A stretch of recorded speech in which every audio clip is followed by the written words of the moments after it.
Muy buenas tardes, aquí estamos nuevamente transmitiendo desde Manantiales de Piedad en esta serie de mensajes extraídos del libro de Proverbios. La verdad que es maravilloso encontrar eh, las riquezas que nos ha preparado el Señor a través del libro de Proverbios. Estamos llegando al final del capítulo 10, estamos en los últimos 3 versículos del capítulo 10 y estamos entrando precisamente a esta serie de mensajes de uno a uno, ¿sí? Vamos viendo uno a uno los proverbios. Estamos en Proverbios 10:30. Estamos en Proverbios 10:30. Vamos a ver. Como les decía los otros días y terminamos el video anterior, la enseñanza anterior, con el comentario que tenemos aquí de que en el pensamiento hebreo es común encontrar referencias al reino milenial del Mesías. De eso también habló Jesús en el Sermón del Monte, cuando dijo: bienaventurados los mansos, porque ellos heredarán la tierra. Lo encontramos en Mateo 5:5. Si observamos en el tiempo presente, nadie hereda la tierra, pues todos seguimos el mismo camino a la tumba. Entonces debemos entender que el próximo proverbio como proverbio escatológico, es decir, que habla de un tiempo futuro, el reino milenial. Claro, para algunos puede ser locura esto, pero si alguien lee la Biblia va a encontrar en Apocalipsis capítulo 20 la instauración del reino milenial, se va a dar cuenta de que no estoy inventando nada. Es decir, estos son acontecimientos futuros. Si alguien quiere conocer el futuro, no necesita ver a un brujo o algún tarotista. Con solo leer la Biblia encontrará lo que es el futuro. Ya todas las cosas están rumbo hacia el cumplimiento total del plan de Dios. Dios tiene un plan. Dios no es un ser que las cosas lo toman por sorpresa. De pronto sucedió algo y el Señor se agarra la cabeza porque dice: ¿y ahora cómo sigo? No, el Señor tiene todo planificado. Por eso es que cuando nosotros insistimos en la lectura bíblica, nos vamos a dar cuenta de esa forma que las cosas están preparadas, que podemos adelantar, que podemos atrasar.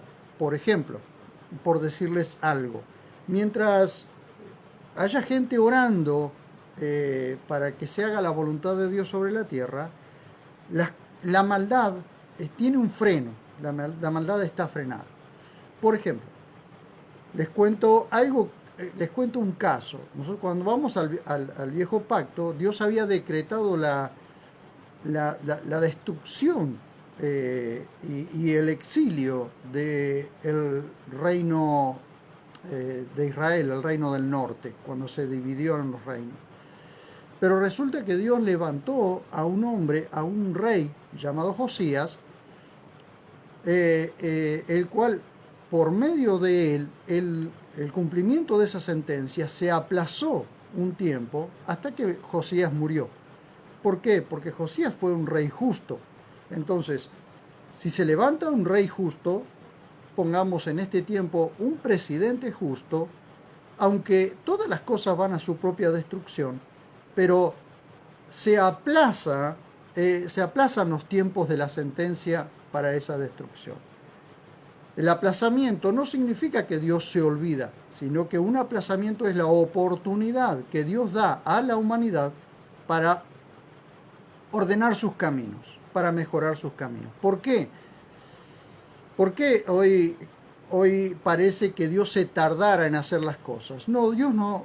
Hay gente que la tiene por tardanza a las cosas, pero lo que Dios está haciendo es dando tiempo al arrepentimiento a la gente, para que la gente se arrepienta de su pecado y de su maldad.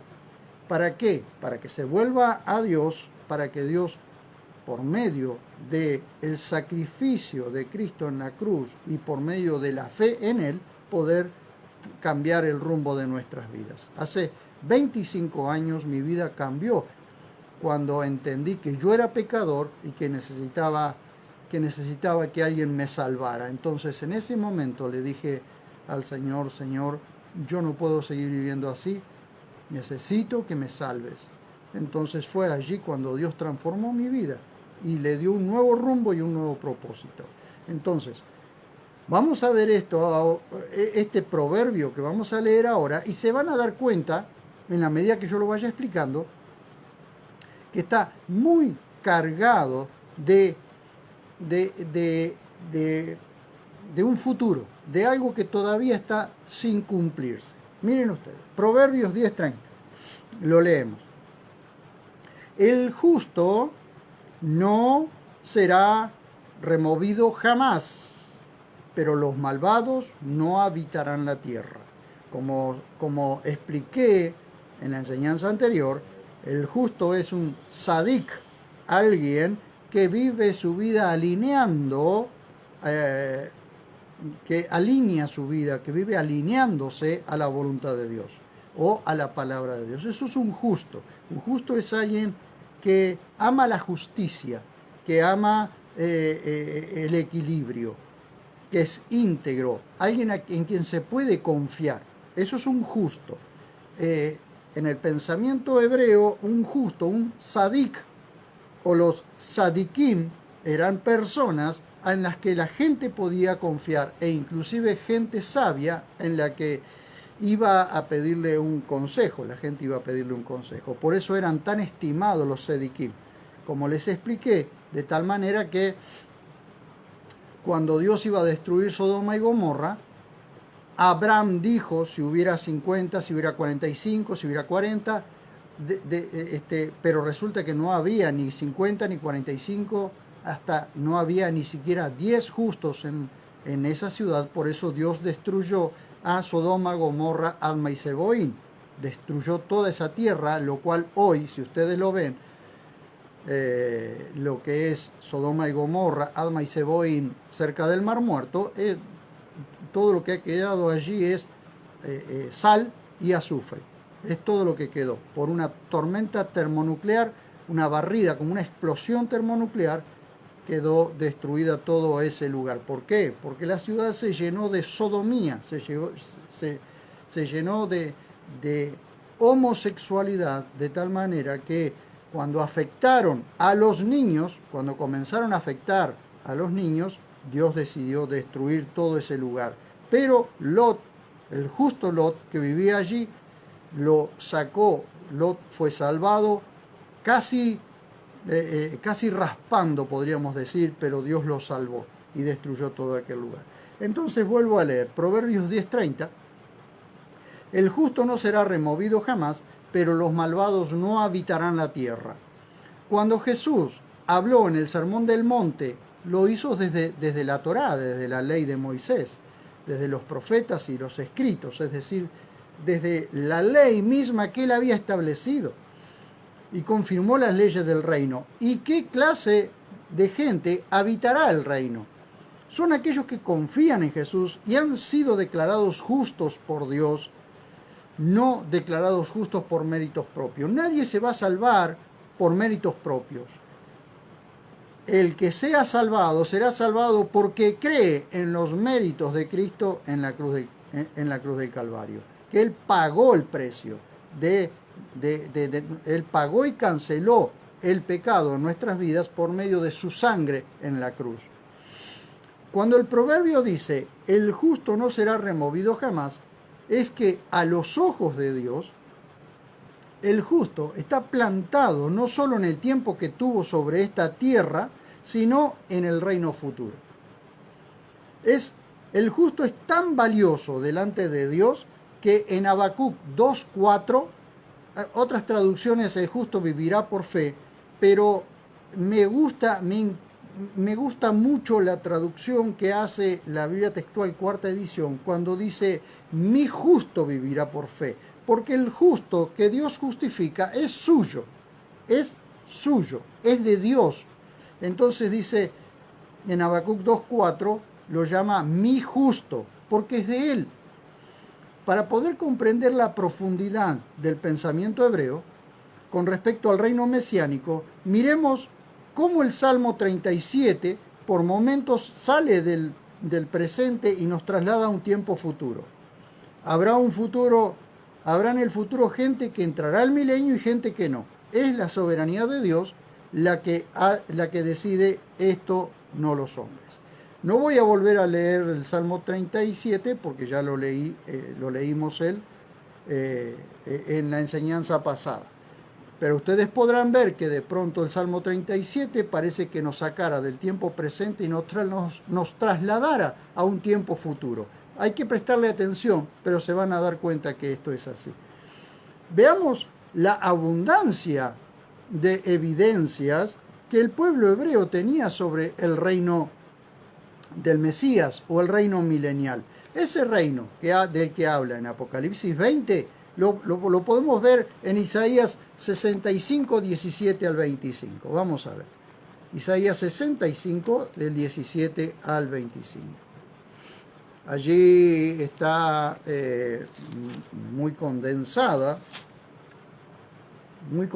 la historia sobre esto que va a acontecer en el milenio, ¿no?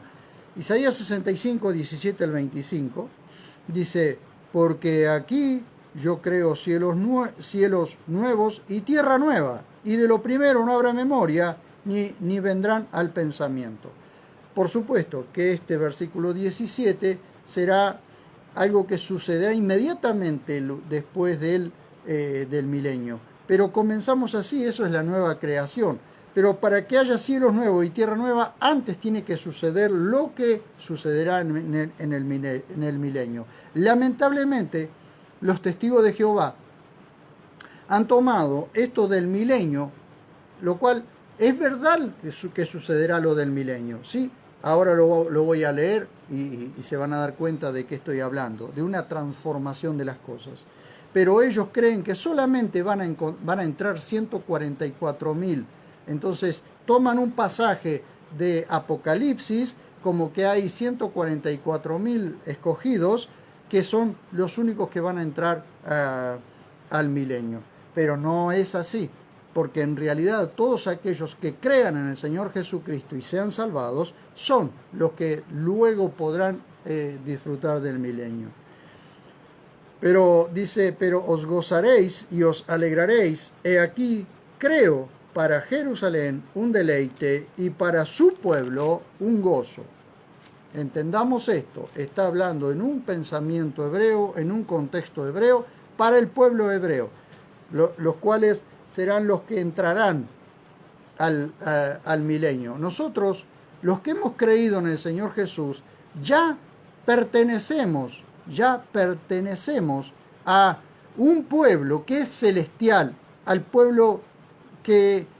un pueblo que ya está establecido en los cielos. Pero aquí le está hablando a un pueblo terrenal, a un pueblo que saldrá de la gran tribulación y entrará al milenio. Me alegraré con Jerusalén y me regocijaré con mi pueblo. Recuerden que esto que está escrito en Isaías está escrito en el viejo pacto, lo cual le está hablando al pueblo hebreo. No nos está hablando directamente a nosotros. Aquí les estoy comentando lo que sucederá en el milenio, ¿sí? No habrá, dice, ya no se oirán en ella voz de lamento y llantos. No habrá más allí niños malogrados, es decir, lo que está sucediendo hoy en día, en el milenio ya no va a suceder, ni ancianos que no cumplan sus días, sino que el niño morirá de 100 años y el que no los alcance se tendrá por maldito. Recuerden ustedes que allí no habrá, en aquel lugar, Dios establecerá por medio de Cristo la justicia con vara de hierro, es decir, establecerá la justicia reinará y será establecida a la fuerza, con vara de hierro, ¿sí? Es decir, Dios establecerá justicia. Entonces, allí todo el que no quiera obedecer directamente será maldito, será separado, muerto. Edificarán casas y morarán en ellas, plantarán viñas y comerán sus frutos. No edificarán para que otro habite. Todo esto está pasando en la actualidad y han pasado durante la historia de estos 6.000 años de historia del ser humano. Pero no sucederá esto en el milenio. Miren ustedes. Dice, plantarán viñas y comerán sus frutos. No edificarán para que otro habite, ni plantarán para que otro coma. Porque los años de mi pueblo serán los años de un árbol, y mis escogidos disfrutarán plenamente la obra de sus manos. No trabajarán en vano. No trabajarán en vano, ni parirán hijos para súbita ruina o para súbita muerte, porque son la simiente bendita de Yahvé y su descendencia con ellos. Y acontecerá que antes que clamen, yo responderé. Cuando todavía estén hablando, yo ya habré oído. El lobo y el cordero serán apacentados juntos. Fíjense si esto está sucediendo hoy. Hoy el pecado ha llegado a tal límite que la ferocidad de los animales va aumentando inclusive. El lobo y el cordero serán apacentados juntos, el león comerá paja como el buey, y el polvo será el alimento de la serpiente. No harán daño ni destruirán en todo mi santo monte, dice Yahvé. Podemos leer varios otros lugares. Ustedes pueden encontrar en Ezequiel, del verso 40 al verso 48, la construcción del tercer templo, y allí van a poder encontrar también todo lo que acontecerá en aquel momento, y podrán encontrar en Ezequiel 47, que habla de la restauración de las aguas del Mar Muerto, y eso no sucedió todavía. Aunque hoy el Mar Muerto, hay partes en el lugar muerto, en el Mar Muerto, que están apareciendo peces, pero la restauración total del Mar Muerto, como lo dice en Ezequiel 47, no ha sucedido todavía. Esto es un tiempo futuro. Esto es en la instauración del milenio. Entonces, tengamos en cuenta que en el viejo pacto no existía la iglesia de Cristo, que es un pueblo diferente al judío, y que las promesas de la tierra como herencia, no es para la iglesia, que es un pueblo heredero del cielo.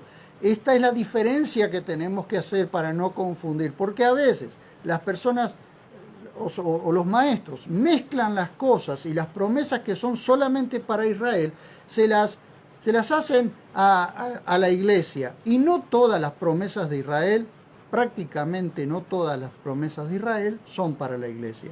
Ezequiel 40 al 48 es todo lo que va a acontecer en la tierra de Israel, principalmente en Jerusalén. Y en Ezequiel 47 habla de la restauración de las aguas del Mar Muerto, de un río que saldrá del tercer templo, o aguas que irán sanando toda esa tierra, y todo esto acontecerá en el milenio, no va a acontecer ahora. De hecho, cuando usted lee el libro de Apocalipsis, se da cuenta que la ferocidad de los animales será tal que habrá gente que morirá por la ferocidad de los animales. Las aguas serán envenenadas. Eso lo pueden ver en el libro de Apocalipsis. Entonces, Ezequiel 47 todavía no está cumplido. Esto se va a cumplir. Seguimos con Proverbios 10:30. El justo no será removido jamás, pero los malvados no habitarán la tierra. Entonces, vamos a ver por qué el justo no será removido jamás. ¿Por qué no será removido jamás? Porque en el pensamiento de la escritura de Proverbios, para él el justo es aquel que ha creído en Yahvé, el nombre personal del Dios de Israel, del Elohim de Israel, y que ha abandonado todos los dioses para creer en el único y verdadero Dios, para escucharle y obedecerle, ¿sí? Nosotros no somos justos por mérito propio. Somos justos porque hemos sido declarados justos, justificados, pues por la fe tenemos paz para con Dios. Pero la iglesia, desde Pentecostés hasta el arrebatamiento, la iglesia es heredera del cielo, heredera de la nueva Jerusalén, no de la Jerusalén actual, de la Jerusalén que está en la tierra, sino de la nueva Jerusalén. La Jerusalén actual estará en el milenio, por supuesto, transformada, reformada, pero será el lugar desde donde el Mesías regirá con vara de hierro y establecerá la justicia a la fuerza. Con vara de hierro significa a la fuerza, ¿sí? Entonces, siempre tenemos que ver esto en su contexto. Vamos a ver. Habla de la restauración Ezequiel 47 habla de la restauración de las aguas del Mar Muerto. Esto no sucedió todavía. Tengamos en cuenta que en el viejo pacto no existía la iglesia de Cristo. Hay figuras, hay simbologías, pero no existía la iglesia de Cristo. Entonces, que es un pueblo diferente al pueblo judío, que las promesas de la tierra como herencia no es para la iglesia, que es un pueblo heredero del cielo. Una cosa es el pueblo terrenal, el judío o hebreo, y otra cosa es el pueblo celestial, la iglesia de Cristo, la novia de Cristo, la desposada para casarse con Cristo, ¿sí? Esas son las diferencias. Pero bien, pero que reinaremos junto al Mesías como su esposa, esto lo vemos en Apocalipsis capítulo 20. Nosotros somos la novia que será desposada, que será aceptada, es decir, el padre le entregará la novia a su hijo, porque eso es lo que sucede. Dios está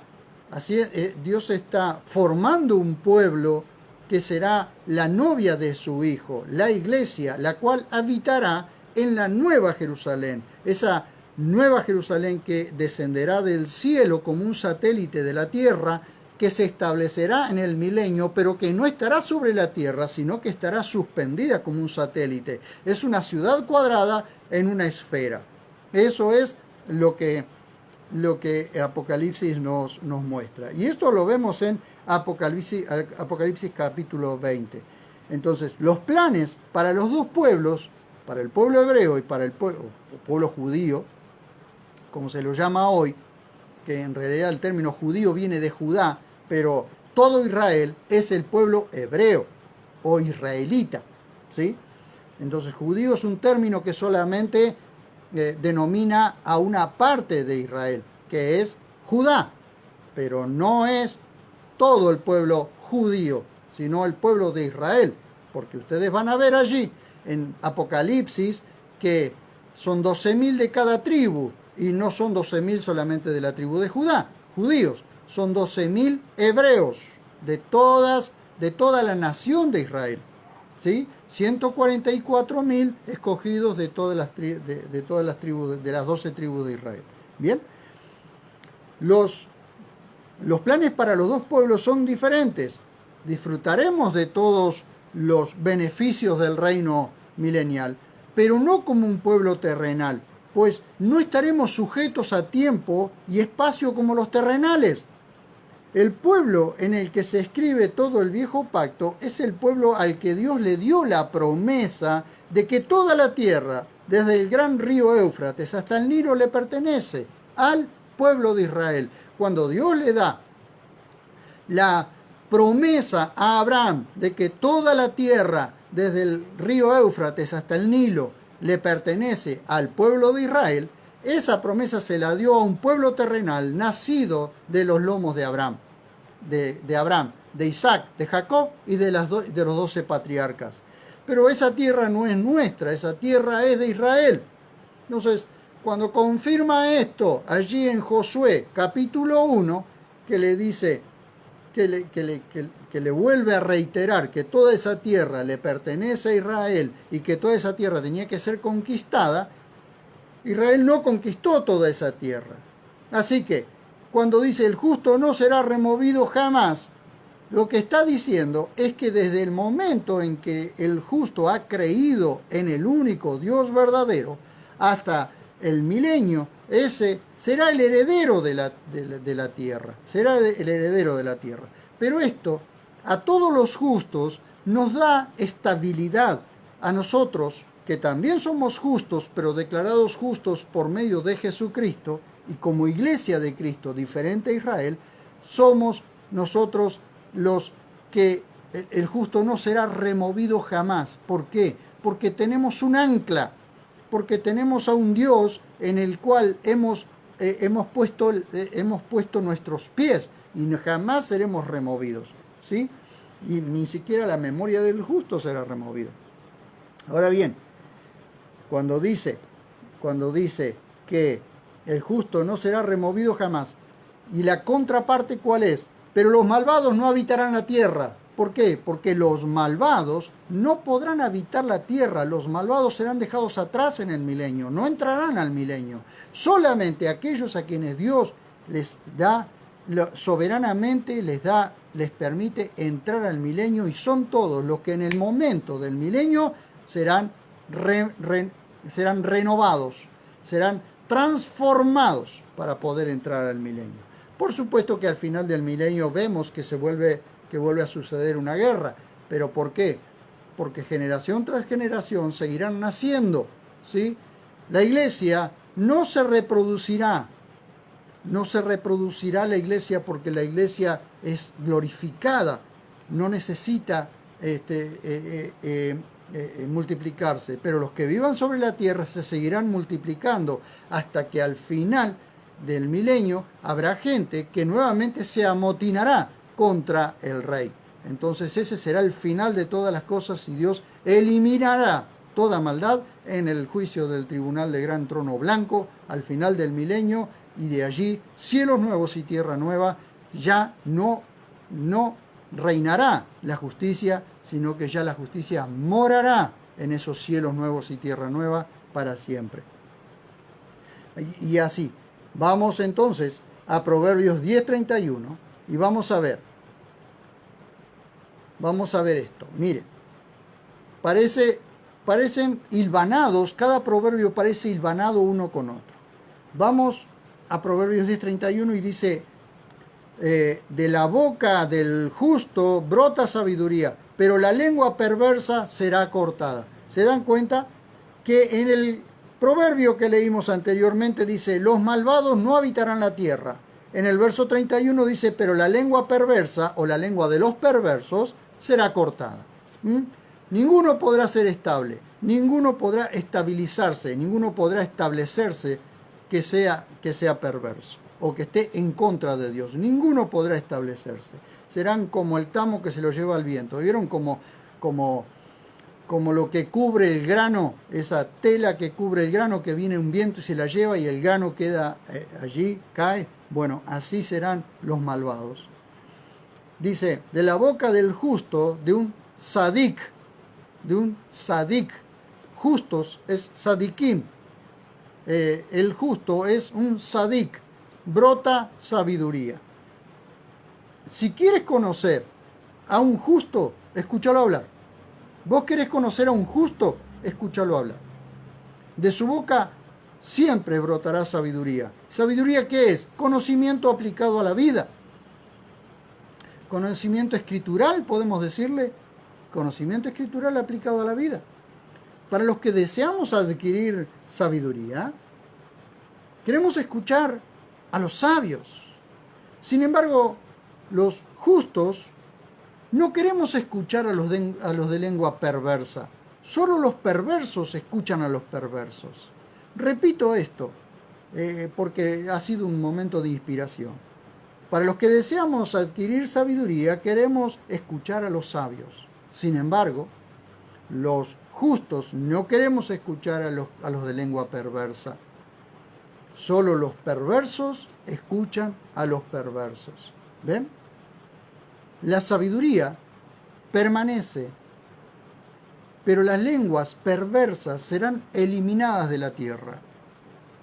Analicemos las maravillas que encierra este proverbio.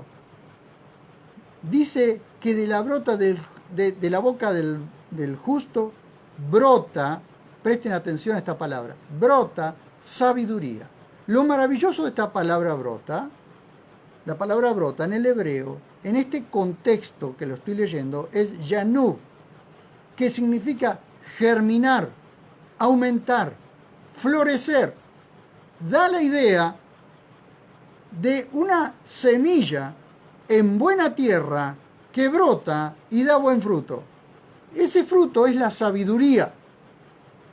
Miren, saben ustedes, ya lo he explicado en alguna oportunidad, que la palabra sabiduría es la palabra chokmah en hebreo. Entonces, el sadik no solo es un justo, sino un jajam, un sabio. De allí vienen los jajamín, son también muy respetados por su sabiduría. Jajamín y los sadikim, que es casi la misma, que son, puede ser la misma persona, pero no es la misma cosa, porque una cosa es los justos y otra cosa es los sabios, los cuales el justo es un sabio y un sabio es justo. Esas dos cosas se mezclan. Entonces, de la boca del justo, del sadik, brota sabiduría, brota sabiduría. Entonces, el justo no es solo un sadik, sino también es un jajamín, un sabio. ¿Ven? Parece un trabalengua, pero cada palabra tiene un significado profundo que nos lleva a querer anhelar más y más profundamente la sabiduría que Dios otorga. Tenemos nuevamente un proverbio cargado de contenido escatológico, es decir, de algo futurista. Los justos enseñarán sabiduría, pero los de lengua perversa desaparecerán de la historia. ¿Sí? Los de lengua perversa desaparecerán de la historia. Nos lleva de nuevo al Salmo 37:30, lo cual leímos el otro día, pero este proverbio hilvanado nos lleva al Salmo 37:30, donde dice, la lengua del justo, fíjense cómo se mezclan las cosas, la lengua del justo susurra chokmah o sabiduría. La lengua del sadik susurra sabiduría. Y su lengua habla justicia. Un justo habla sadik, habla justicia. Ven ustedes, la lengua del justo susurra sabiduría y su lengua habla justicia. Veamos ahora la contraparte, Proverbios 17:20, que dice, el corazón tortuoso nunca hallará el bien, y el de lengua retorcida caerá en la desgracia. ¿Qué es algo tortuoso? Algo retorcido, ¿sí? Algo como una serpiente cuando se enrolla toda, ¿sí? Algo tortuoso, algo que tiene muchas curvas y contracurvas. Entonces dice, el corazón tortuoso nunca hallará el bien, y el de lengua retorcida caerá en la desgracia. Ahora, tortuoso y retorcido son sinónimos. Tortuoso y retorcido son sinónimos. Es necesario decidir qué clase de personas queremos ser. El camino de la justicia, queridos hermanos, el camino de la justicia y la sabiduría es el más estrecho y difícil, pero tiene promesa de permanencia y estabilidad. Tengamos en cuenta esto. El anhelo profundo de ser cada día más sabios es importantísimo. ¿Por qué? Porque tiene promesa de permanencia y de estabilidad. El justo no será removido jamás. El justo permanecerá. El camino de la perversión es más ancho, pero desaparece pronto. Recuerden ustedes que el impío no podrá permanecer en la congregación de los justos. No podrá permanecer en la congregación de los justos. Por alguna razón, hilvanando cada cosa, el apóstol Juan dice que salieron de nosotros, pero no eran de nosotros. porque si hubiesen sido de nosotros, hubiesen permanecido con nosotros. Eso significa que el impío no puede permanecer en la congregación de los justos, porque tarde o temprano será separado, ¿sí? Y el siguiente proverbio, que es el último del capítulo 10, dice, y es muy parecido, 10:32, dice: los labios del justo destilan benevolencia, pero la boca de los impíos maldad, es decir, destilan maldad. Observemos que en los dos proverbios hay una cosa en común. De lo que hay en el interior del hombre se evidencia por su hablar. Los labios del justo destilan benevolencia, pero la boca de los impíos destilan maldad. La boca de los impíos maldad. Allí hay una elipsis. Dice, entonces, ¿se acuerdan que Jesús decía? ¿Se acuerdan ustedes que Jesús dijo que de la abundancia del corazón habla la boca? Bien, esto es así. Los labios del justo no pueden hablar maldad, porque por eso es un justo, porque internamente es un justo, y se observa al hablar de las personas, o se evidencia al hablar de las personas. Pero la boca de los impíos maldad. ¿Saben? Un impío puede disimular que es un justo, pero no puede hacerlo para siempre, porque en algún momento va a brotar lo que en el interior hay. No hay forma. Un justo es justo y será justo siempre, aunque se equivoque alguna vez, o aunque alguna vez diga una cosa de más, porque un justo no es perfecto, un justo es íntegro, ¿cómo decirlo? Es estable. Un justo es una persona estabilizada, estable. Pero el impío puede disimular ser un justo. Ahora, el justo no puede disimular ser impío. El justo no puede ser impío. ¿Por qué? Porque dentro suyo no tiene cabida la impiedad. Sin embargo, un impío puede por algún tiempo disimular. Por eso el apóstol Juan dice que estuvieron entre nosotros, pero se fueron porque no eran de nosotros. Un tiempo pudieron disimular, como queda en evidencia hoy aquellos falsos maestros que en un tiempo parecían ser maestros verdaderos y de pronto se dieron a conocer porque esencialmente lo eran. Un lobo puede vestirse de oveja o puede mezclarse entre las ovejas, pero sigue siendo lobo.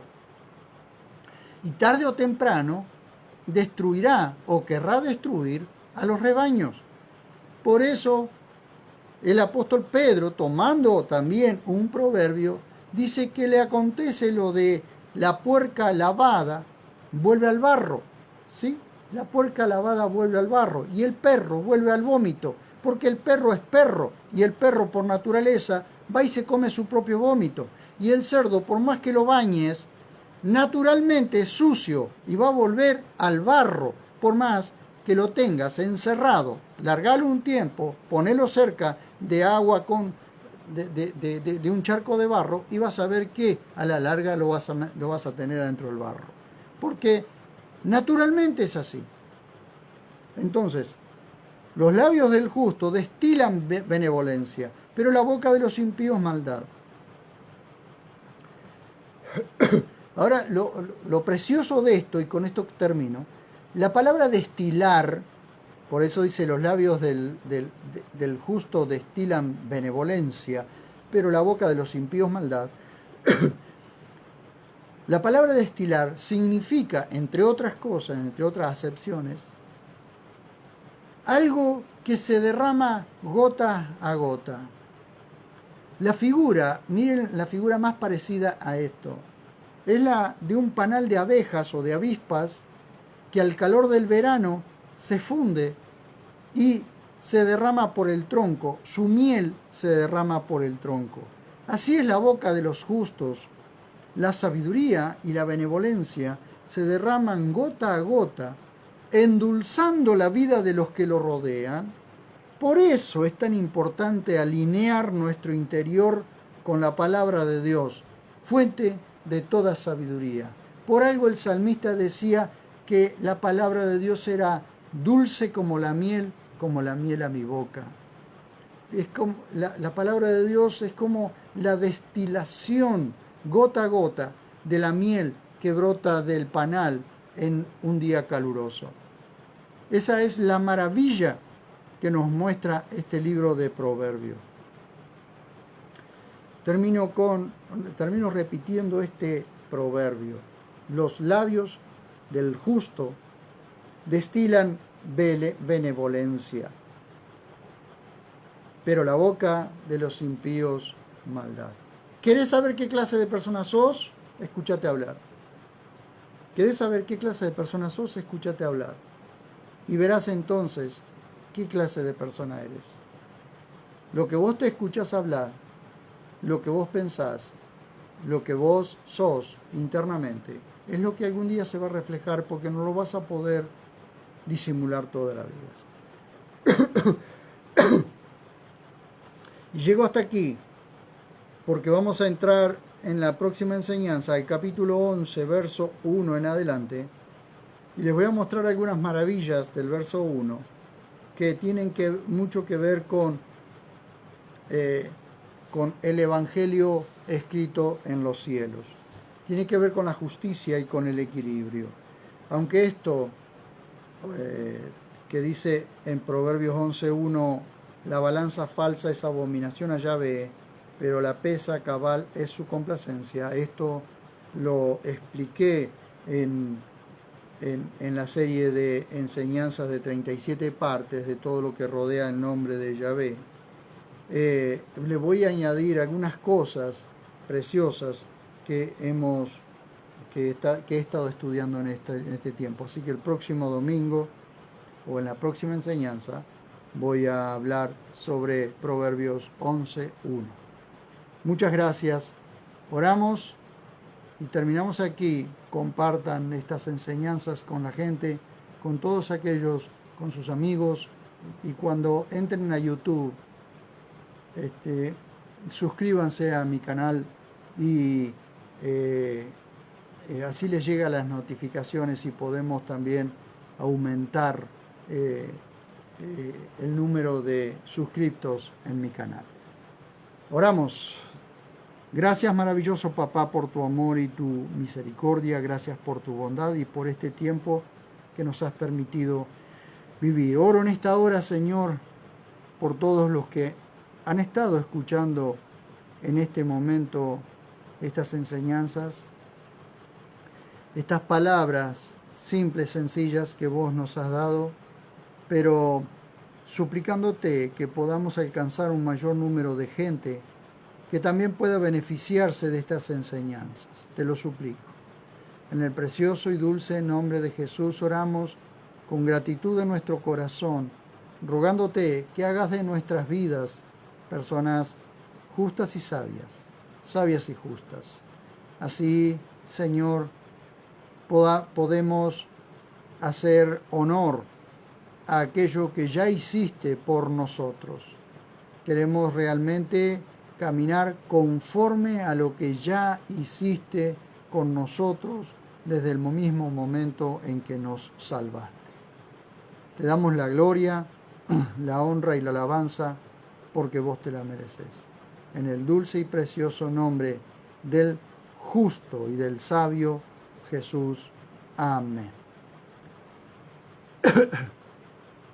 Muchísimas gracias por este momento. Gracias por haberme permitido compartir con ustedes esto, y nos vemos cuando nos veamos.